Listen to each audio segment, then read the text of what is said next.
ready. Look at. All right, check this out. Bring the rain. Boom. From his listening, Gosh. Wow. from his listening position, Goodness. That's I was like, bro. yes. Look at that. Look at that. So- Joe said it wouldn't hit 20 hertz. So here you go, Joe.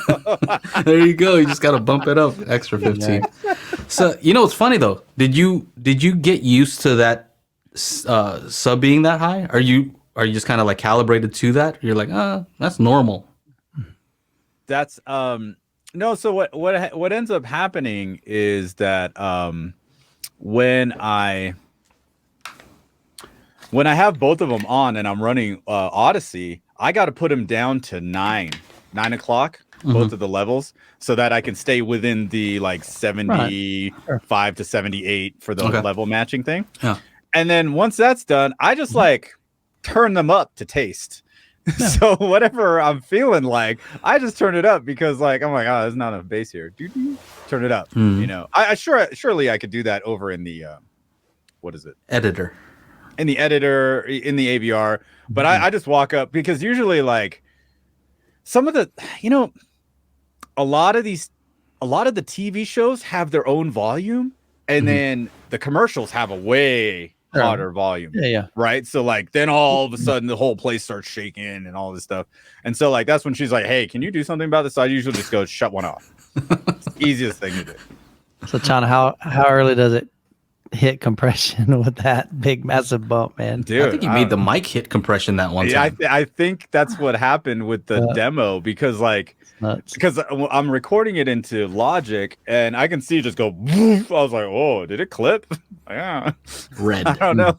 I thought Michael's system would have that sort of like extreme because with the 418s, you'd think like, oh, that's probably gonna look like that. No, But I've always tried to tell people you want it balanced. You don't want. I mean, I like bass. There's no doubt, but if basically some part of your system, whether it's your height channels, whether it's your whatever, that's going to sound like, it's just going to be weird. So I'll show you mine. And I think I've showed this on here. Let's show some graphs. Let's see what did I do over the weekend? Let's see. We play with REW and we look at graphs. That's what we do. All right. So there's mine. So that was some compression testing that I did. So it's relatively flat. Dude, that's all based. Can I see the rest? Yeah. That's 70 hertz and down. I want to see the rest. I thought it did. I don't know That looks great, but it's like 70 hertz. Yeah. Yeah. In the meantime, while you're looking for that, I'll show you something that I've been working on, or I was working on. Let's see. Let me download these so I can just show them one right after the other. I'll show this then. So Joe was like, we got to do something about that bass channel. So here it is, ladies and gentlemen. This is what we're going to do with that bass. Yeah. So mess around with that and see. Yeah, what tomorrow.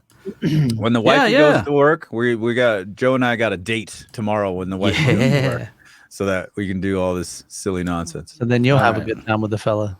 All right. Oh. Yeah. Virtually. All right, here we go. Oh, mercy. All right. All right. Either one of y'all seen No Time to Die? No. Can't. I neither. Can't. I want to. Trust me. Like, I'm a huge Bond fan. Like, I grew up, like, my parents were huge Bond fans. So, Sean Connery, Roger Moore, like, classic Bond stuff. And then we got T-Dalt, he was a fun Bond. I don't know if I've ever seen a whole Bond movie. What? Like, I've seen bits and pieces of it. Same thing with like demo stuff, or no, not even. I've just seen like clips and stuff, maybe trailers, but I've never seen a full Bond movie. Same thing. You'll be maybe surprised. I've never seen any Star Trek, and I've never seen any Star Wars. Well, okay, maybe Return of the Jedi when I was like 4 or whatever, when I was young, when that first came out back in the 80s.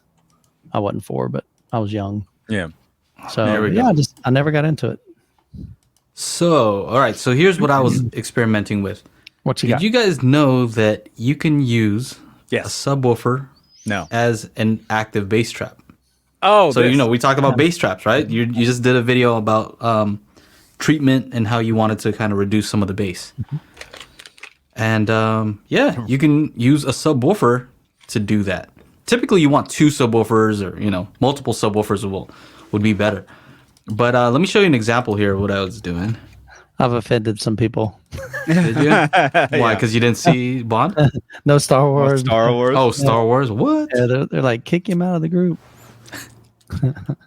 Yeah, watch out. Okay, here. Optimus is coming for you. I know. So check this out. So I was testing out these OSD, what are they called? MB5, some like little bookshelf speakers, right? And I put them in Angela's office, and they had to be near a wall. She doesn't want them like, audio file out, in the center of the room. And they're small bookshelves, and you see what's happening here, right? Because they're near the wall, getting this huge bump, right? Especially at 50 hertz. Okay. That blue line that you're seeing is the target. So this is like a NAD target curve, or very similar to Harman target, right? Now, I decided, what would happen if I added a sub? And if I measured just the sub by itself, right? Same bump at 50 hertz, because it was also near the same exact wall. So that would look like, that's probably going to make it worse, right? How is adding this sub going to make it better? Well, with parametric EQ, you can actually make them fight each other in certain places. So you can use this to cancel out the extra bass that's coming off the other one. And end result, not perfect, because I wasn't using DSP on the entire thing, just DSP on the subwoofer itself, using that IDSP. And so, where'd I go? So original plus the sub equals something a little bit closer to that target. Look at that. Right? Not perfect still, right? Sure. Because I wasn't using DSP on the main speakers, only on the sub, but I was able to kind of use the sub to cancel out certain frequencies while still extending the frequency or the bass extension down. So this is not perfect, but I thought that was kind of a cool trick. So with their sub, it goes down to about 30? It depends. If I could turn up the sub a little bit more and have it like Chana's and then claim 20. Yeah. But then everything's whacked. Yeah. So anyway, I thought that was interesting. So original, this extra bump, that sounded pretty boomy. Yeah. Not good. Sounded like Chana's system right here, right? Ah. All right, there's Chana's system. That's a big old This is the sub by itself. This is kind of, see, that's a... Yeah, and then combined, boom, a little more closer to the target. So anyway,